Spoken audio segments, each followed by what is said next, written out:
ရိုးအေးလုံးပြီးချစ်ချာကောင်းတဲ့ကြောင်ကလေးဟိုးရှိကရွာငယ်လေးတရွာမှာမိခိုးလို့ခေါ်တဲ့မိခိုးရောင်ကြောင်ကလေးတစ်ကောင်ရှိပါတယ်။သူဟာတခြားကြောင်တွေလိုဖြက်လက်မရှိပဲအင်မတန်ရိုးအေးပြီးစိတ်သဘောထားနှုတ်နယ်တူလေးပါ။တခြားကြောင်တွေကကြွက်လိုက်ခံဖို့ပလန်ဆိုင်နေကြချိန်မှာမိခိုးကတော့ပန်းချန်ထဲကလိပ်ပလာလေးတွေကိုငေးကြည့်နေပဲအချိန်ကုန်လွန်စေခဲ့ပါတယ်။မိခိုးရဲ့ရိုးအေးလွန်းတဲ့စိတ်ထားကြောင့်ရွာထဲကတခြားကြောင်တွေကသူ့ကိုကြောင်အားလို့ခေါ်ပြီးဝိုင်းနေကြပါတယ်။သူရှာထားတဲ့အစားအစာကိုလူစားရင်လဲမိခိုးကရံမပြန်ပဲသူတို့လည်းပိုက်စာလူနေမှာပါဆိုတဲ့စိတ်နဲ့ပဲအေးအေးဆေးဆေးခွင့်လွတ်တတ်ပါတယ်။သူ့မှာရန်သူဆိုတာမရှိတဲ့လောက်ကိုရှားပါပါတယ်။ဒီနေ့မှာတော့ရွာထဲကအဖွားအိုတယောက်ဟာသူ့ရဲ့အဖိုးတန်ရွှေလက်စွပ်လေးကိုခြံထဲမှာပျောက်ဆုံးသွားပါတယ်။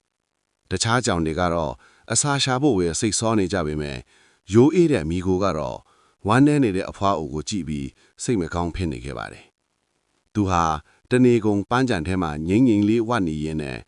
မြတ်တော်ထဲကတလက်တောက်နေတဲ့အရာလေးကိုသတိထားမိသွားပါတယ်။မိခိုးဟာအဲ့ဒီရွှေလက်စွပ်လေးကိုပါးစပ်နဲ့အตาအရာကိုက်ချီပြီးအဖွားအိုစီကိုတွားပေးခဲ့ပါတယ်။အဖွားအိုဟာ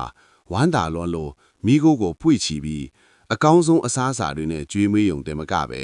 သူ့ရဲ့အိမ်ထဲမှာပါအမြဲတမ်းနေထိုင်ခွင့်ပြုလိုက်ပါတယ်။အရင်ကသူ့ကိုနှိမ်ခဲ့ကြတဲ့ကြောင်တွေဟာအံ့ဩသွားကြပြီး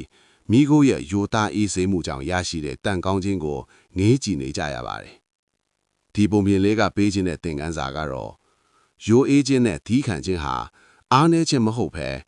ယိုသားတဲ့သူတွေအတွက်တနေ့မှာမမျော်လင့်ပဲကောင်းကျိုးတွေပြန်လည်ရရှိတတ်တယ်ဆိုတာပဲဖြစ်ပါတယ်။မိခိုးဟာအခုတော့နှွေးထွေးတဲ့အိမ်လေးထဲမှာပျော်ရွှင်စွာနေထိုင်နေပါတော့တယ်